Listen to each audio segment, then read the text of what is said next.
왜 총 칼로리를 기초대사량의 플러스 400으로만 잡았는지, 그런 비율로 넘어가 보면 6대 2대 2로 짠!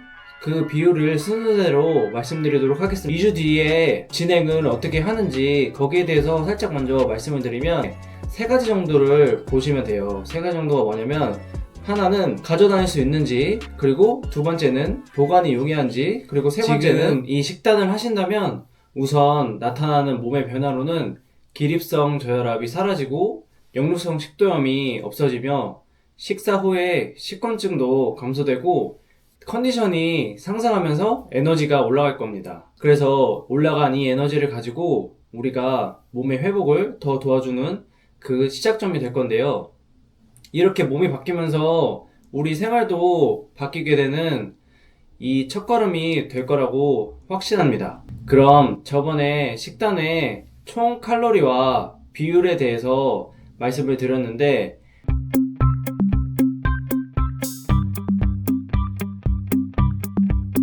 왜 그렇게 목표를 잡았는지에 대해서 하나씩 말씀드리도록 하겠습니다.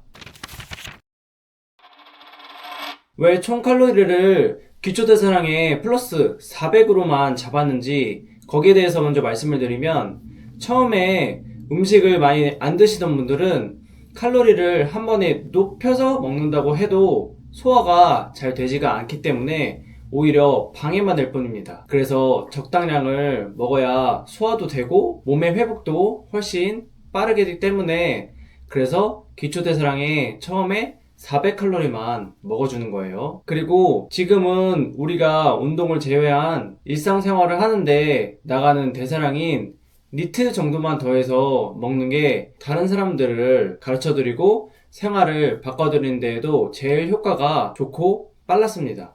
그리고 중요한 건 실패가 없었고요. 그래서 이렇게 목표를 정했고, 칼로리는 지금에 맞춰서 먹는 것도 중요하지만 우리가 먹어야 되는 칼로리를 다 먹지 않는 상황이기 때문에 제한된 칼로리 안에서 최대한 깨끗하고 많은 영양소를 섭취해주는 것도 중요합니다.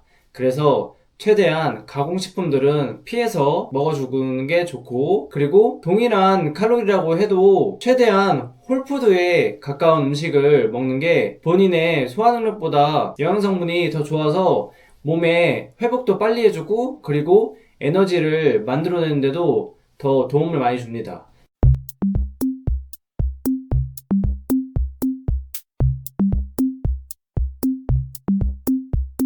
그리고 본인의 소화 능력보다 많이 먹는 행위를 방지하고 우리 몸에서 에너지를 더 많이 만들어내기도 하는 거죠. 그래서 우리 몸의 회복을 더 빠르게 도와주는 거죠. 만약 그렇게 먹는데도 소화가 잘 되거나 아니면은 2주 안에 배고픔의 현상이 나타나게 된다면 그래도 아직 운동을 시작하지 마시고 150칼로리 정도만 지방 비율을 높여서 먼저 채워주시는 게 좋아요. 그래서 지방 비율을 더 높게 먹게 되면 포만감도 채워지고 우리가 원래 채워야 될 지방도 먼저 채워지는 거기 때문에, 그래서 훨씬 더 도움이 됩니다. 그래서 2주 안에 배고프신 분들이 있다면 지방 비율을 먼저 높여서 깨끗한 지방을 넣어줘서 그 포만감을 조금 상승시켜가지고 몸에 칼로리를 150칼로리 정도 채워서 먹어주세요. 지방을 드실 수 있으시다면 올리브유나 아몬드 같은 걸 처음에 먹는 걸 추천드리고, 올리브유 같은 경우는 음식을 하실 때 같이 곁들여서 먹어주면은 굉장히 먹기도 쉽고 그리고 소화도 잘 됩니다. 그리고 만약에 내가 올리브유를 그냥 먹는 거를 괜찮아 하신다면 그냥 먹는 것도 추천드리고요. 그래서 어느 정도를 먹으면 좋냐면 아침 저녁으로 나눠서 5에서 10g 정도 각각 먹어주시면 좋습니다. 그럼 비율로 넘어가 보면 6대 2대 2로 짠! 그 비율을 순서대로 말씀드리도록 하겠습니다. 탄수화물은 6으로 짠 이유에 대해서 말씀을 드리면, 내 몸이 원래 먹어야 할 칼로리에서 지금 이 탄수화물 비중도 현저히 낮은 수준이에요. 그래서 탄수화물을 최대한 많이 넣은 거기도 하고, 그리고 탄수화물은 지방에 비해서 먹었을 때 몸의 변화가 빠르게 나타납니다. 그래서 확실히 효과를 볼 수 있고 우리 몸의 회복이나 에너지에 대한 그 상승 효과를 빠르게 보기 위해서 그래서 탄수화물 비중을 처음엔 6으로 잡은 거예요. 단백질로 넘어가 말씀을 드리면 단백질은 아직 운동을 우리가 시작을 안 했기 때문에 많이 먹어봤자 몸에 해로울 수 있습니다. 그래서 단백질의 비율은 2로 맞춰놨고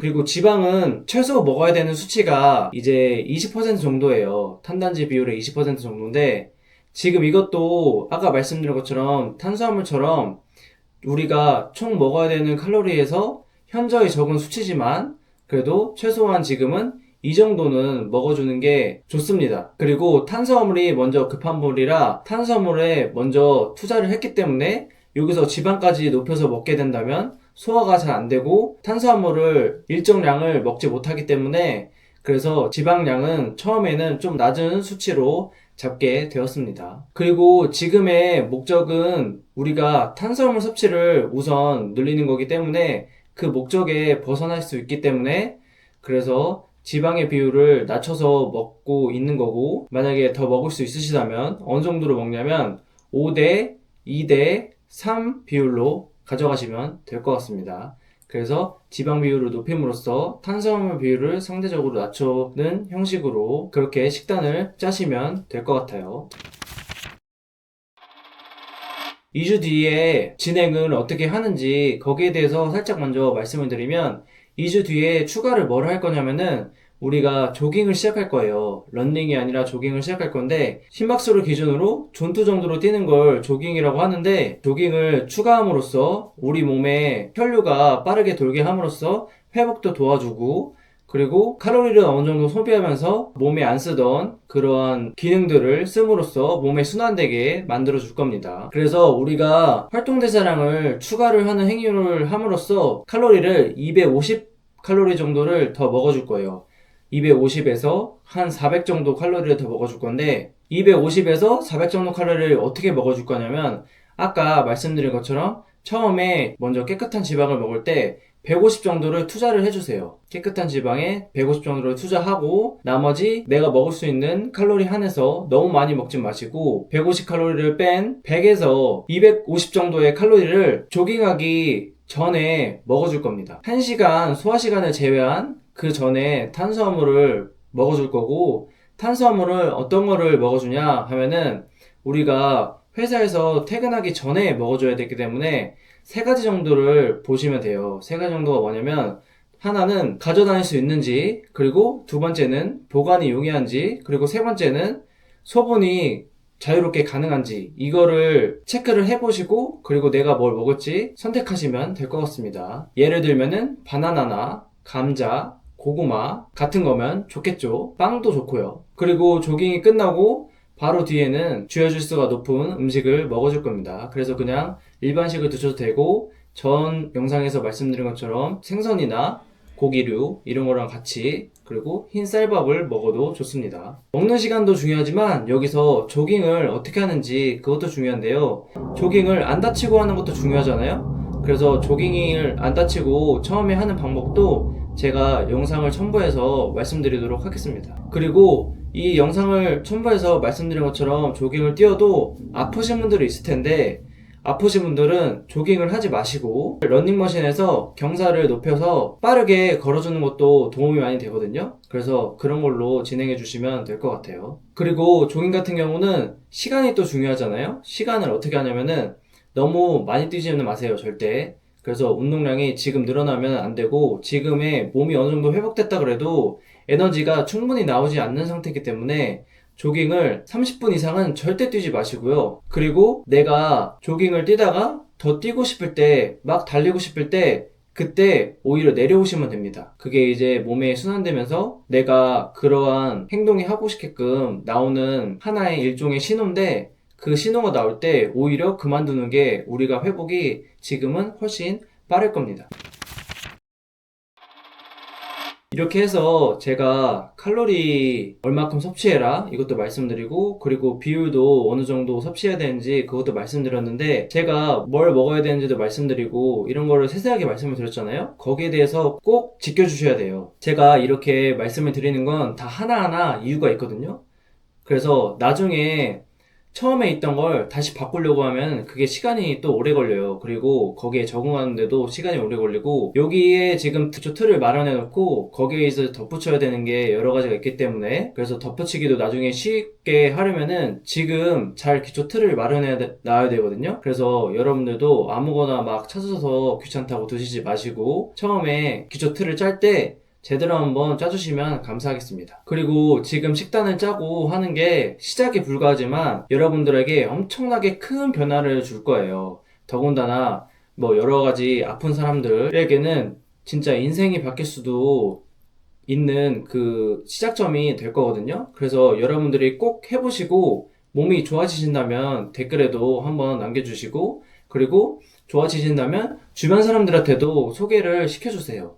우리 몸이 거의 아픈 게 대부분 먹는 거에서 비롯해서 나타나거든요. 잘 안 먹어서 나타나는 게 제일 크고, 그리고 우리가 몸을 제대로 활용하지 못하기 때문에 거기에 대해서 나타나는 게 제일 커요. 그래서 제가 말씀드리는 거 따라서 한번 해보시고, 별거 아닌 것 같지만 그 별거 아닌 게 정말 많은 걸 바꿔주거든요. 그래서 꼭 한번 해봐 주시면 감사하겠습니다. 그리고 이렇게 제가 말씀드리는 게 해봐서 손해볼 게 절대 없잖아요. 제가 해봤던 그 경험을 토대로 말씀을 드리고 다른 사람들의 건강을 변화시켰던 그 토대로 말씀드리는 거니까 절대 실패가 없을 거예요. 그래서 여러분들도 한번 따라 해보시고 손해볼 거 없으니까 속는다 셈치고 한번 따라 해봐 주시면 감사하겠습니다. 그러면은 오늘도 여기서 인사드리고 다음엔 지방에 대해서 말씀드리도록 하겠습니다. 안녕. 다음에 영상에서 봐요.